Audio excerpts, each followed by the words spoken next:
Hoje nós já contamos com um grupo grande de alunos, principalmente da última turma do curso técnico em orientação comunitária do campus de Assis Chateaubriand.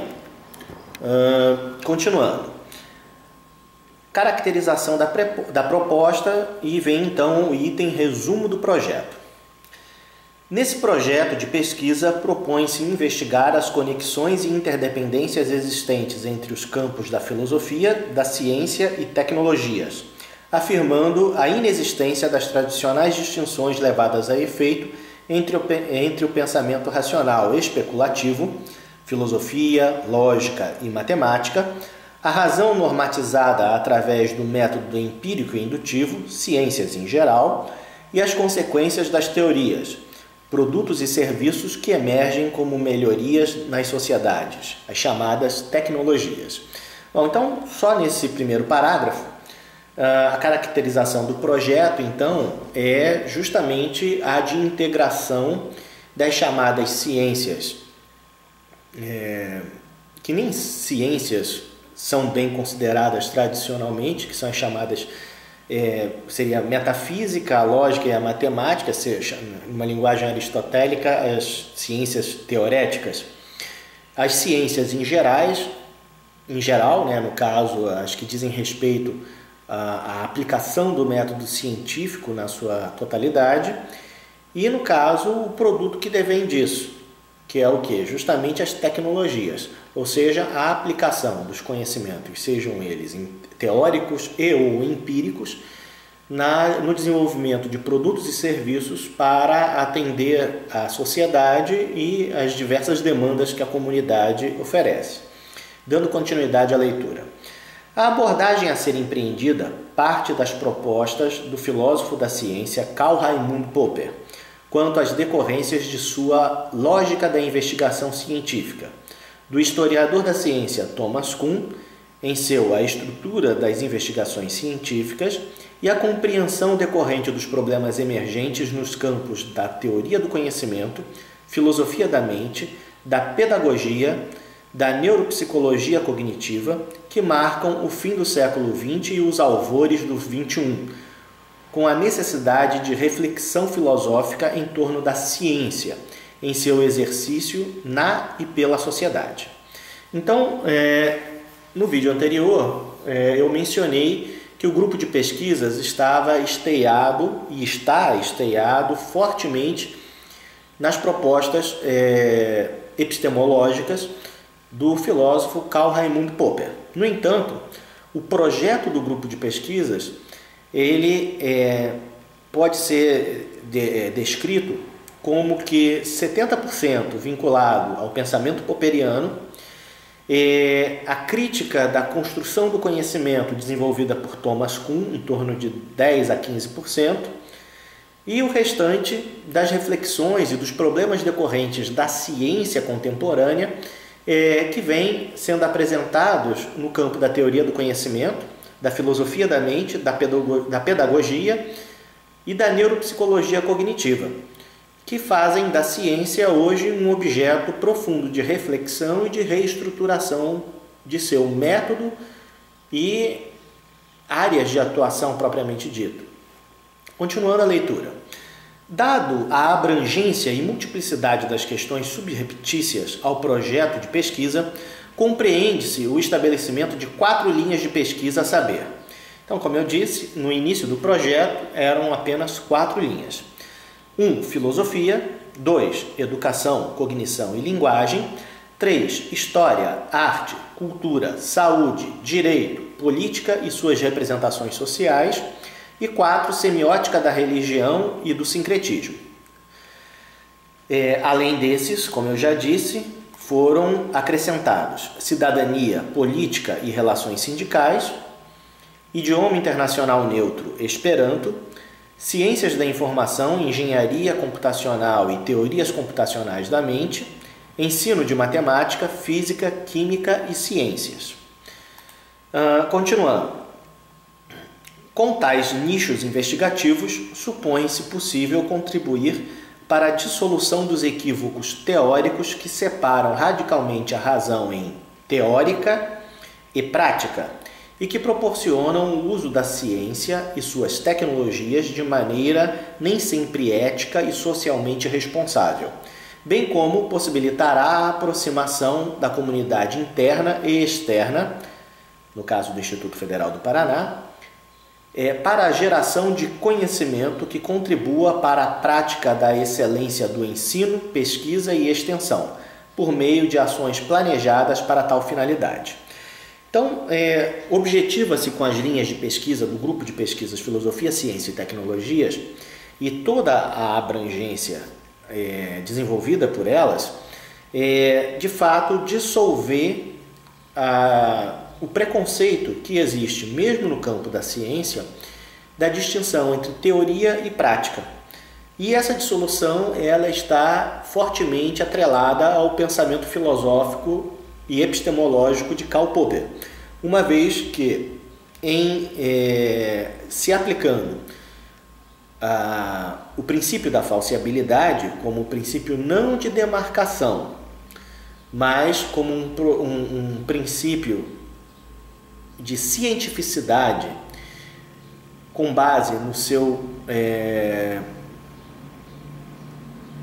relativo ceticismo em relação à verdade, ou seja, a verdade como uma meta teórica, mais do que um objetivo efetivamente a ser atingido, a proposta é que haja, então, um redimensionamento do que é o campo da investigação científica, principalmente pela modificação ou pela substituição da verificabilidade, tradicionalmente usada com base no método indutivo da ciência tradicional, pelo dedutivismo racionalista crítico dedutivismo racionalismo crítico e falseabilista da teoria popperiana, que redimensiona o que é e o que não é científico dentro de um novo critério de cientificidade. Então, essa é um dos primeiros pontos importantes para a pessoa que deseja ingressar no grupo de pesquisas para nortear as suas investigações. Porque uma coisa é você tentar demonstrar e verificar que uma teoria é verdadeira ou falsa. Outra é você saber que toda e qualquer teoria e seus produtos, sejam empíricos ou teóricos, são apenas leituras de determinados fenômenos circunstancialmente válidos no processo evolutivo da ciência, do processo evolutivo da investigação científica propriamente dito, o que é decorrente necessariamente da aplicação da verdade não como uma meta, mas como um ideal norteador do processo investigativo. Basicamente, esse é um deslocamento do eixo de investigação que o pesquisador interessado em ingressar no grupo de pesquisas tem que ter embaixo do braço, sempre sob a lembrança, para poder nortear inclusive a construção de suas metodologias da investigação. Continuemos com a leitura. Fundamentação da proposta. Karl Raimund Popper foi um dos grandes filósofos e epistemólogos do século XX. Posicionou-se contra a concepção científica do mundo levada a efeito pelos pensadores do Círculo de Viena e, em especial, por aqueles que aderiram ao empirismo lógico e à proposta de implantação de um princípio delimitador do domínio científico, como os filósofos Carnap e Wittgenstein. Então, a posição de Popper, nesse sentido, é o de fazer com que a concepção científica do mundo não exclua o pensamento metafísico, mas o englobe e, através da revisão da metodologia, com seu princípio de falseabilidade, possa, então, tornar a ciência mais instigante, e pela dedução, é claro, tornar a ciência mais instigante, produtiva e criativa. Continuando, da mesma forma, Popper contestou a pretensão positivista de eliminação da metafísica do universo do pensamento racional, o que a gente acabou de mencionar. Em A Lógica da Investigação Científica, Popper desenvolve uma séria crítica a tal princípio de delimitação entre a ciência e filosofia, fundado na verificabilidade inducionista, que institui o objeto de investigação da ciência nos parâmetros do pensamento positivista reformulado e ampliado pelos pensadores denominados neopositivistas, como Moritz Schlick, Philipp Frank e Herbert Feigl. Então, Popper vai estar se posicionando, em certa medida, contra esses participantes do chamado Círculo de Viena. Popper desenvolveu sua análise do problema do conhecimento enquanto proposição teórica provável da realidade de maneira diametralmente oposta aos inducionistas, isto é, crê que o conhecimento científico, em sua maioria, é de ordem deducionista e, enquanto tal, o princípio de verificabilidade é inapropriado a seus fins, pois de objetos de conhecimento particulares não se pode chegar a generalizações válidas. Bom, qual é a grande sacada que o Popper tem quanto ao método da investigação científica para deslocar o eixo da preocupação investigativa da verificabilidade para a falseabilidade ou o falseabilismo? É que quando você, ao propor uma teoria, uma hipótese explicativa, indutiva, você estabelece uma preocupação em verificar o que se espera, basta um único fenômeno na natureza que negue o que a sua teoria prevê para que toda a sua teoria seja eliminada. Já o princípio da falseabilidade, ela já diz que um conhecimento é científico só e somente quando as proposições da sua teoria são falseabilizadas, ou seja, são tornadas falsas. Ou seja, quando você diz todos os cisnes são brancos, basta você ir à Austrália e localizar um cisne negro, que toda a sua teoria sobre a totalidade da brancura dos cisnes foi por água abaixo. Se você aplica o princípio de falseabilidade, quando você se depara com um cisne negro que nega, em princípio, a sua teoria sobre a brancura dos cisnes, ao invés de falsificar, de tornar inválida a sua teoria sobre a brancura dos cisnes, esse cisne negro é a prova empírica e teórica necessária para dar cientificidade à sua teoria. Por quê? Porque a natureza é dinâmica, ela é múltipla e toda tentativa de se verificar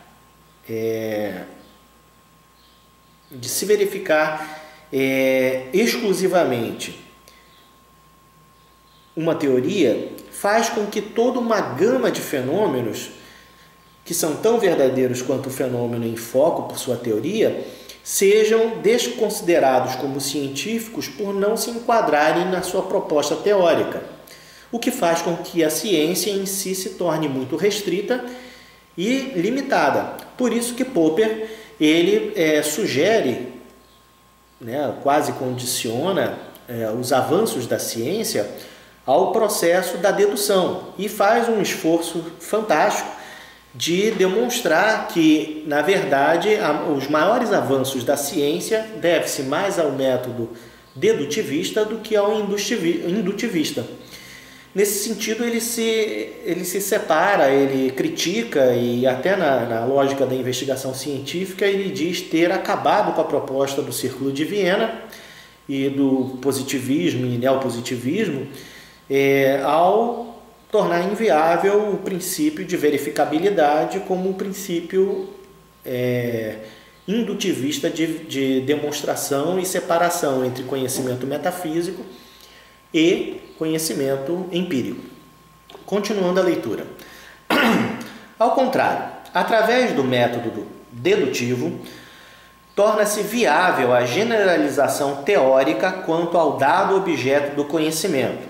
E, enquanto tal, a partir do momento que, na experiência, um dado indutivo do montante de seres implicados pela generalização dedutiva falseia a teoria, na razão direta de sua falseabilidade da teoria, pode-se estabelecer a validade da generalização mantida por ela, e, nesse sentido, pode-se chegar a certo grau de plausibilidade ou ainda verossimilhança entre a teoria e a experiência. Ou seja, pela aplicação do falseabilismo dedutivista, a ciência ganha em amplitude, criatividade e potencial inovador, uma vez que abrange uma gama muito mais ampla de fenômenos que tradicionalmente ficariam de fora e por isso considerados ou classificados como não científicos. Dessa maneira, o dedutivismo falseabilista seria um deslocamento do eixo de interesse investigativo. Então, por exemplo, digamos que você queira investigar, vamos pegar aqui como exemplo a linha de pesquisa de antropologia semiótica das religiões e sincretismo. Digamos que você, nessa linha de pesquisa, apresente um projeto investigativo que tenha como interesse validar ou tentar demonstrar o fenômeno da alma humana através do fenômeno antropológico religioso. Ora, dentro dessa abordagem, né, desse campo, a partir do momento que um único fenômeno prove a não existencialidade dessa alma, ou de algum tipo de fenômeno que possa ser chamado de alma, na razão direta da falseabilidade provocada por esse fenômeno, este fenômeno se torna, e esta teoria se torna científica por poder, ao ser falseada, demonstrar que ela é uma generalização válida, por se aproximar o máximo possível da verdade. Ou seja, uma teoria só se torna válida e científica, em outros termos, empírica, só e somente só na medida em que, ao ser falseada, ela provoca uma aproximação da verdade sobre esse fenômeno. Uma vez que, num aspecto cético, Popper coloca que a verdade ela não passa de leituras, que todas as teorias, inclusive as grandes gramáticas, os grandes códigos, são nada mais nada menos que leituras que todos nós fazemos da realidade. Nesse sentido, a ciência ela perde aquele aspecto de verdade quase substitutiva da religião dogmática, típica do positivismo, e começa a se tornar mais empírica, no sentido de que, enquanto a teoria ou a hipótese explicativa dá conta do fenômeno, e quanto mais próximo da demonstração da verdade deste fenômeno, a teoria é válida. Depois disso, ao ser esgotada, ela então precisa ser ou reformulada ou esquecida e substituída por outra. Isso é uma coisa importantíssima na participação dos pesquisadores interessados em atuar no grupo de pesquisa. Porque isso é um redirecionamento que Popper sugere como necessário para ampliar as investigações e construir, de fato, a comunidade investigativa transdisciplinar no sentido da visão cosmológica do conhecimento, onde ser um dos pré-requisitos importantíssimos que tem que constar em todos os projetos de pesquisa desenvolvidos. Perceba, não estou dizendo com isso que o pesquisador que tem interesse em ingressar no grupo de pesquisas tenha que ser popperiano. Não. Mas ele tem que, no seu bojo, contemplar essa abordagem que dissolve a distinção entre metafísica e as ciências sob o aspecto positivista ou neopositivista.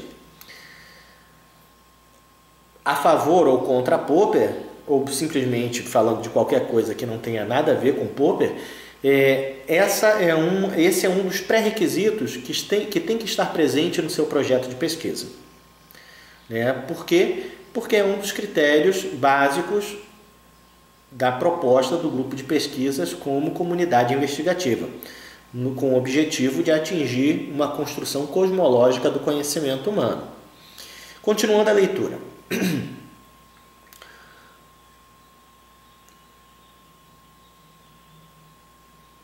Ao contrário, através do método dedutivo, torna-se viável a generalização teórica quanto a dado objeto do conhecimento. E, enquanto tal, a partir do momento que, na experiência, um dado indivíduo do montante de seres implicados pela generalização dedutiva falseia a teoria, na razão direta de sua falseabilidade da teoria, pode-se estabelecer a validade da generalização mantida por ela e, nesse sentido, pode-se chegar a certo grau de plausibilidade ou verossimilhança entre a teoria e a experiência. Eu repeti esse parágrafo para reforçar a importância do que acabei de dizer sobre os interessados em ingressar no grupo de pesquisas. Continuando agora. Tal aproximação do conhecimento científico, em detrimento da certeza ou ainda da verdade quanto ao objeto de conhecimento, dá-se devido à precariedade do cérebro e da mente humana quanto à apreensão sensório-intelectiva do que a experiência infere como a realidade. Nesse aspecto, o grupo de pesquisas se alinha com esta visão popperiana, de que tudo, na verdade, é uma leitura, e enquanto leitura, ela precisa ser expressa na linguagem racional e objetivista, através do método predominantemente dedutivista e falseabilista, para se aproximar cada vez mais da verdade, ou da verossimilhança sobre os fenômenos tratados. Então, nesse aspecto, na verdade, a verdade se torna uma meia-verdade. E nesse aspecto, a investigação científica ela se caracteriza como um processo constante e revisionista de tentativas de aprimoramento, de elaboração de novos instrumentos de decodificação em que a mente e o cérebro humano, sobre as áreas do conhecimento humano, possam estabelecer novas e incitantes teorias e hipóteses explicativas.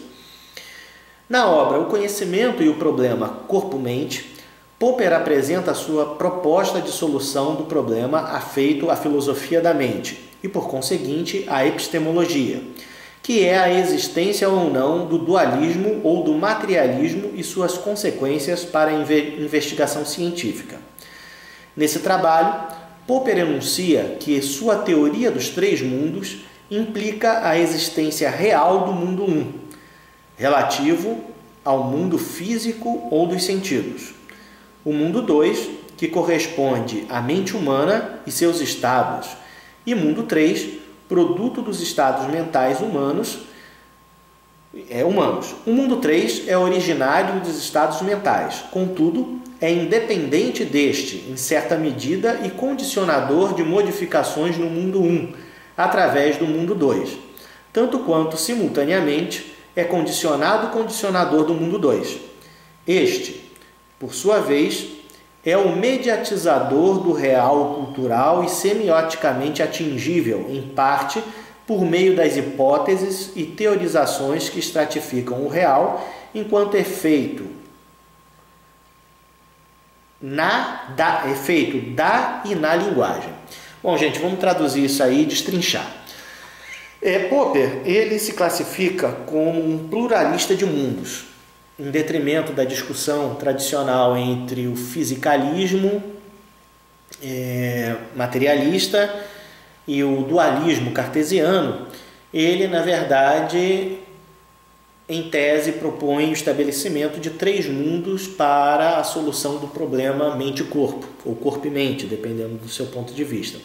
Ele estabelece que o ser humano ele é um produto evolutivo,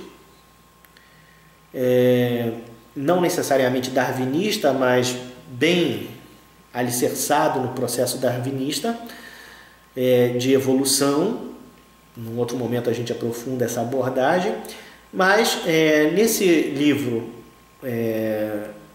O Conhecimento e o Problema Corpo e Mente, ele diz que o ser humano é composto de 3 mundos. O mundo 1, que é o mundo dos objetos físicos, do qual o corpo humano e o ser humano em sua totalidade é parte constituinte.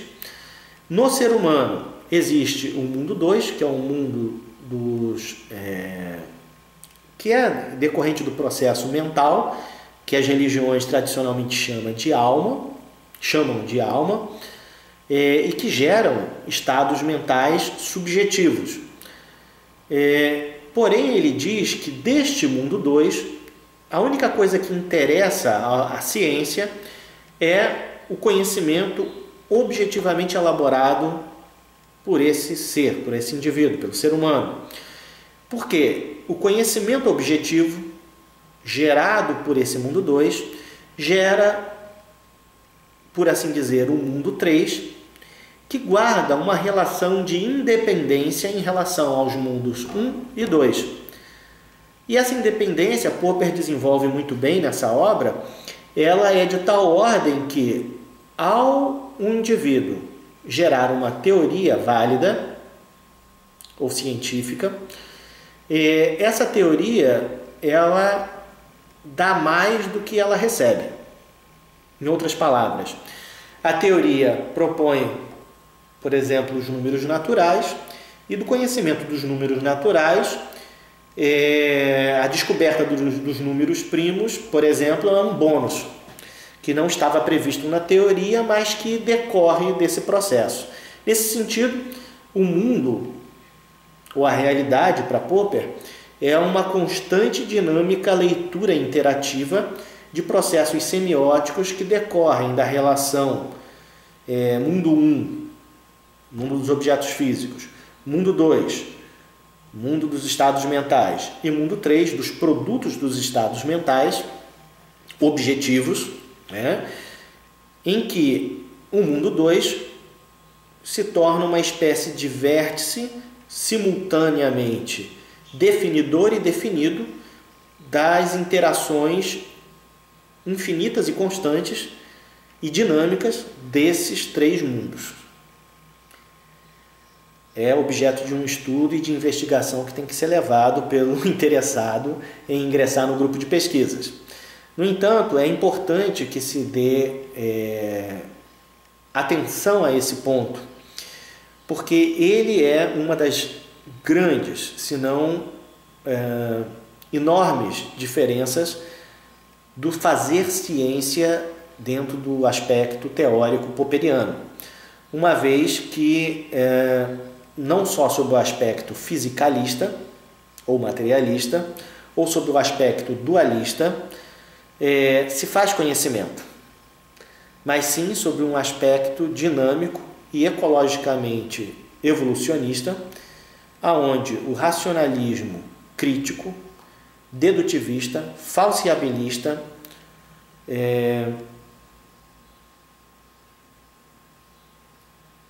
pluralista de mundos, estabelece semioticamente graus de aproximação do fenômeno, da verdade sobre os fenômenos da natureza. Uma vez que a cada inovação, cada nova interação, cada nova leitura, o sujeito do conhecimento, que é simultaneamente sujeito e objeto do conhecimento, ecologicamente desenvolve novas semiotizações do processo de decodificação da realidade, ampliando, por assim dizer, a forma de ver as teorias. é algo, como eu disse, que tem que ser refletido. Continuando a leitura. Popper e Eccles, no livro O Eu e Seu Cérebro, um argumento para o interacionismo, em especial Popper, no capítulo Os Mundos 1, 2 e 3, amplia as explicações sobre o interacionismo de seus três mundos e relaciona-os ao problema da realidade e da incorporalidade dos objetos do mundo 3, desenvolvendo uma abordagem quântica da realidade que conduz ao esvaziamento teórico do conceito tradicional de ciência e tecnologias. Amplia a percepção da realidade enquanto construto linguístico semioticamente elaborado pela mente humana, na medida em que mediatizadora, condicionada condicionante da realidade, a constrói e reconstrói constante e invariavelmente. Então, já vimos até então que esse projeto de pesquisa, sob o esteio teórico do filósofo e epistemólogo Karl Raimund Popper, ele já traça parâmetros específicos que são, digamos assim, marcadores de orientação para as pesquisas a serem desenvolvidas no grupo de pesquisa.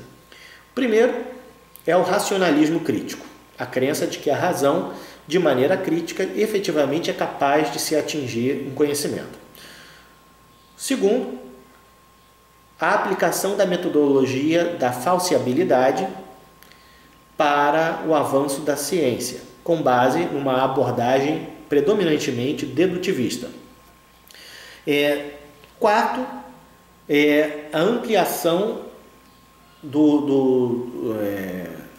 da ideia de verdade como uma meta a ser atingida. Então, na verdade, o que existiria seria a verossimilhança, enquanto processo semiótico interativo da relação pluralista de mundos que constituem a realidade para Popper.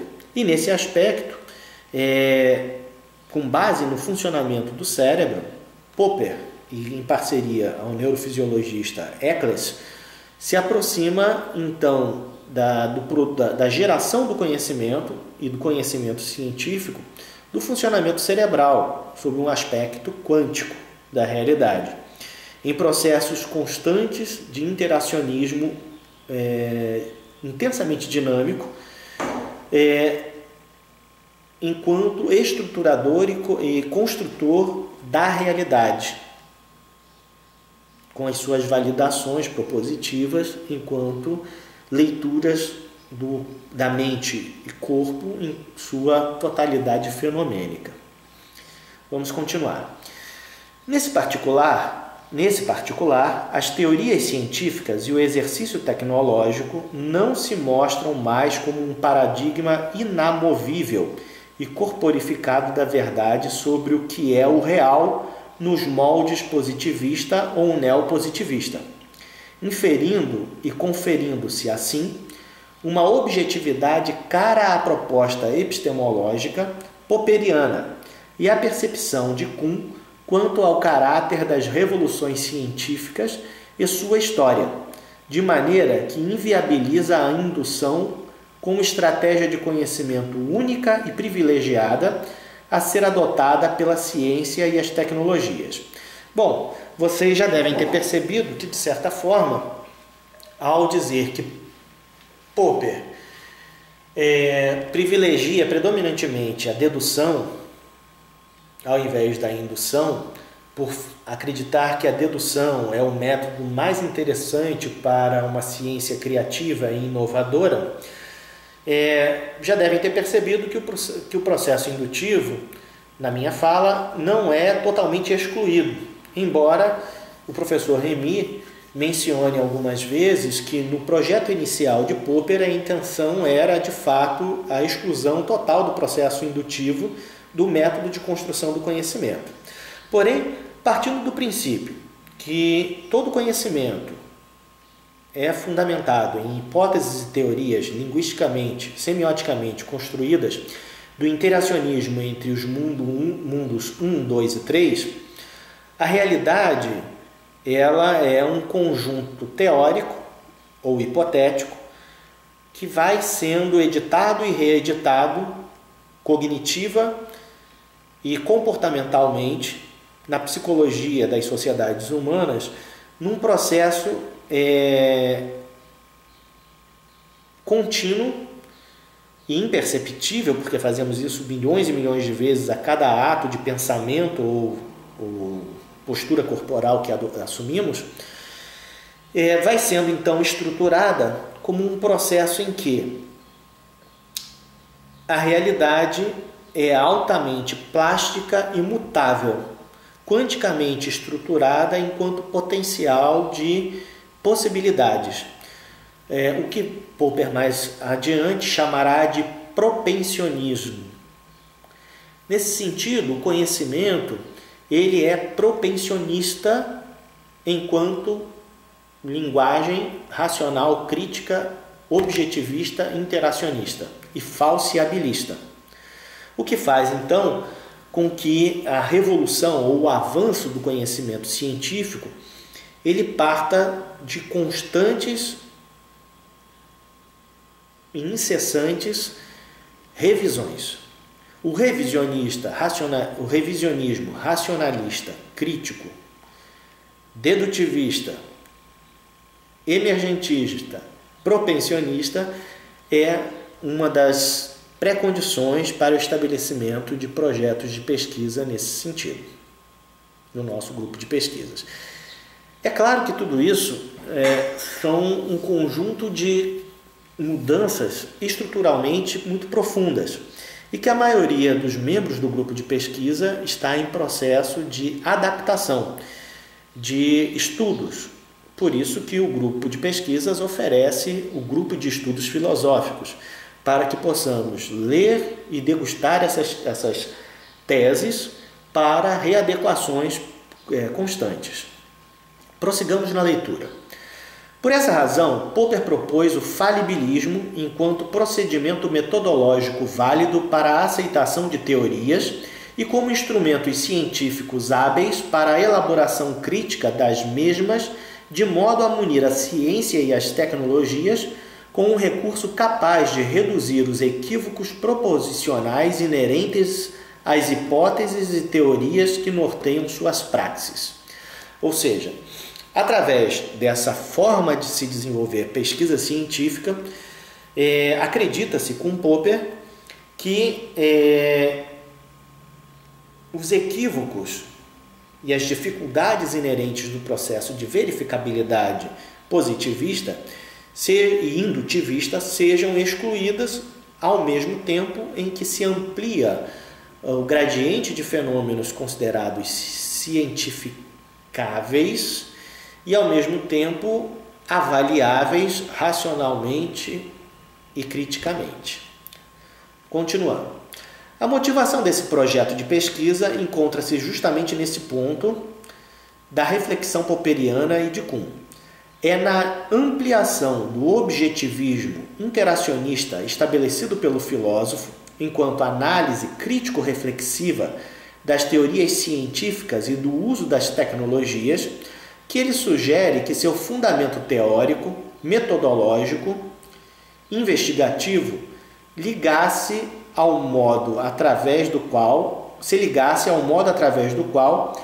a filosofia, ciência e tecnologias executaram a mutação do modo discursivo poético em verso, próprio ao mito, para um modo discursivo racional, em prosa. Tal acontecimento se deu na Hélade arcaica, na Jônia, com Tales de Mileto e seus posteriores, até que Aristóteles e, mais adiante, Bacon, com o estabelecimento da nova ciência como uma espécie de sacralização da indução, como garantia exclusiva de acessibilidade à verdade por meio da ciência hipotético-dedutiva e suas tecnologias se estabelecessem. Bom, aqui é um ponto controverso e, inclusive, uma das propostas de investigação para novos pesquisadores. Foi um ponto muito criticado durante a minha dissertação de mestrado na UniOeste, por uma das membros da banca, a professora doutora em filosofia Eliana, Eliane,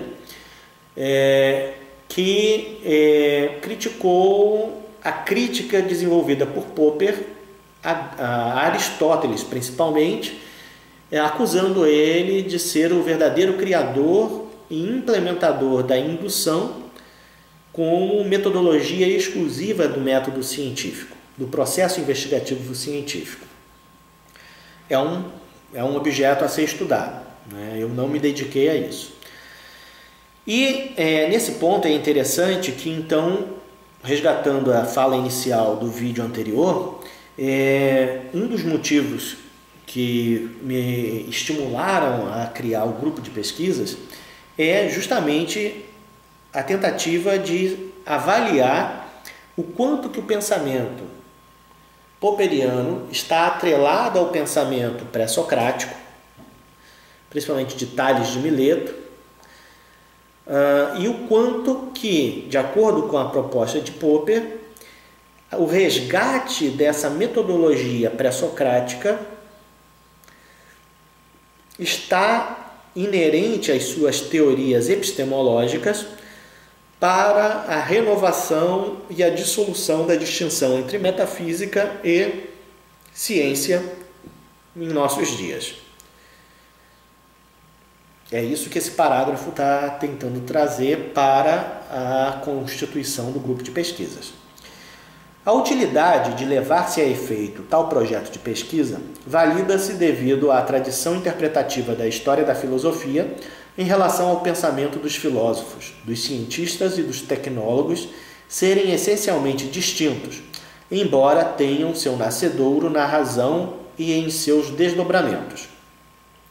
Popper direciona sua argumentação à análise da ciência e das tecnologias como um modo de fazer razão polarizada para o tecnicismo analítico típico à ciência indutivista, tentando sufocar a originalidade e pertinência das propostas filosóficas devido ao seu caráter não indutivo e, por conseguinte, não científico em vários pontos da análise na visão tradicional das chamadas revoluções científicas por Kuhn. Então a ideia é tentar, com esse grupo de pesquisa, na constituição dessa comunidade investigativa, testar o quanto que o fazer racional pré-socrático,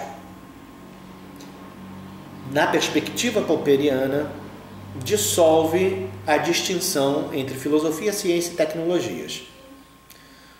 O porquê que nós temos um ensino médio de formação geral e um ensino médio de formação técnica e tecnológica, vistos, embora a sua simetria da base comum do currículo, como de orientações distintas. É um velho e tradicional problema decorrente dessa tentativa de implantação inicial ainda durante o regime militar pós-64 e que hoje nós vemos nos institutos federais de todo o Brasil uma proposta que, embora ainda se ressinta das dificuldades desse dualismo, tem uma margem de diferenciação, embora não muito clara ainda. Por isso, a pertinência do grupo de estudos, do grupo de pesquisas, no âmbito do Instituto Federal do Paraná, por exemplo. Continuando a leitura. Com tal atitude, Popper indica que os experts dos campos filosófico, científico e tecnológico acabam por deturpar os indícios de ousadia e estilo que sempre caracterizou a razão desde o período pré-socrático, que considera como a atitude metodológica científica própria por natureza, uma vez que parte da proposição teórica de explicação dos fenômenos científico e tecnológico, por vezes fundados em observações experimentais do cotidiano, mas, na maioria das vezes, como se dá na ciência indutivista, de hipóteses e teorias em nada validáveis pela experiência observacional, mas sim especificamente dedutivistas. O Mundo de Parmênides, a obra que eu particularmente considero o Canto dos Cisnes de Popper. Nessa obra ele traça a problemática de que o pensamento científico ele está fadado a um exclusivismo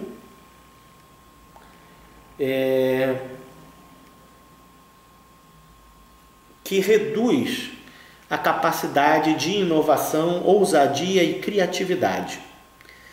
E que a salvação do processo científico, além da dissolução entre metafísica e filosofia, seria a aplicação do dedutivismo como metodologia específica do processo de construção científica.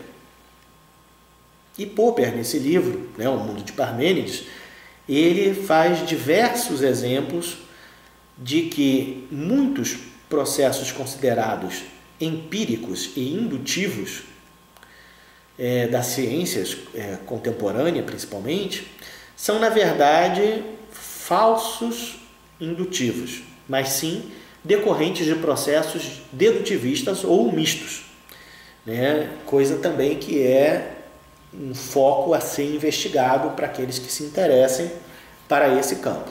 Continuando a leitura. Os primeiros filósofos participavam de uma cultura responsável pela consolidação da ocidentalidade, a saber, a cultura helênica. Tal civilização participou de modos de representação aparentados aos nossos. No entanto, radicalmente distanciados de seus exercícios e modos de semiotização da realidade, na medida em que era uma cultura, em sua maioria, iletrada, isto é, analfabeta e, nesse sentido, utilizadora de referenciais gnosiológicos distintos dos que são estabelecidos pela tecnologia mental da escrita, em suas instanciações do real, como se vê em pesquisadores como Burckhardt, Coulanges, Detienne, Havelock, Horta, Jäger, Mundolfo, Reale, Vernon e Nack. Enfim, Popper levanta o problema do porquê que a ciência tendeu mais à indução do que à dedução, a assumir o método indutivo mais do que o método dedutivo como processo de geração do próprio método científico, uma vez que tanto a ciência quanto a metafísica ou a filosofia são produtos de uma inovação tecnológica grega do século 7, 6 a.C., que é a criação do modo discursivo racional, o abandonar das tecnologias inerentes do processo da oralidade para os fenômenos mentais decorrentes do processo da escrita. Então, por quê? Uma vez que a ciência, no sentido de filosofia, ou no sentido cosmológico pré-socrático, ela se inicia com o modo discursivo racional, por que em determinado momento ela tendeu a deixar de ser predominantemente dedutivista para ser veladamente dedutivista, porém declaradamente indutivista. Essa é uma das questões que está implícito nesse projeto de pesquisa. Tais marcadores cognitivos fundamentavam-se no exercício de uma objetividade do real que aproximam os helênicos arcaicos e clássicos da prática teórica da filosofia física à época e da física contemporânea, como se vê em Cornefort e Popper, tanto quanto, em certas proposições, há um total descabimento da proposta quanto ao que se estabeleceu como conhecimento certo sobre alguns assuntos. Ora, no livro O Mundo de Parmênides, Popper ele traz a ideia de que a maioria dos primeiros filósofos eram céticos, no sentido de que ao ser humano não era possível ter acesso a um conhecimento verdadeiro sobre a realidade e que apenas aos deuses cabiam esse conhecimento verdadeiro. Segundo Popper, no Mundo de Parmênides, esse deslocamento entre dedutivismo cético para um indutivismo de um conhecimento, para se chegar a um conhecimento verdadeiro, teria sido elaborado por Aristóteles, que teria se apropriado do elenco socrático e atribuído a Sócrates a criação desse elenco para a geração de uma espécie de enciclopédia cujo conhecimento era uma acumulação de informações conceituais. Para ele, esta foi a ruptura que se deu, uma das primeiras rupturas que se deu no modo discursivo racional e que fez com que o conhecimento científico, posteriormente com a influência de Bacon, se atrelasse predominantemente à metodologia indutivista na geração de conhecimento. Continuando a leitura. No entanto, como afiança Popper, a ciência, mesmo sob o paradigma metodológico da indução, é recheada de teorias e hipóteses que, enquanto válidas, eram respeitáveis. Mas assim que houve avanços do campo e caíram em desuso e incredulidade, hoje são ridículas, como se vê nos estudos de história da ciência que Poiré coligiu e nas reflexões de Kuhn quanto aos momentos de crise dos paradigmas. Ora, se Popper levanta tal suspeita e crítica sobre a metodologia filosófica, científica e tecnológica que distinguem os campos do exercício do conhecimento em eminentemente distanciados pela separação entre teoria e prática, demonstrando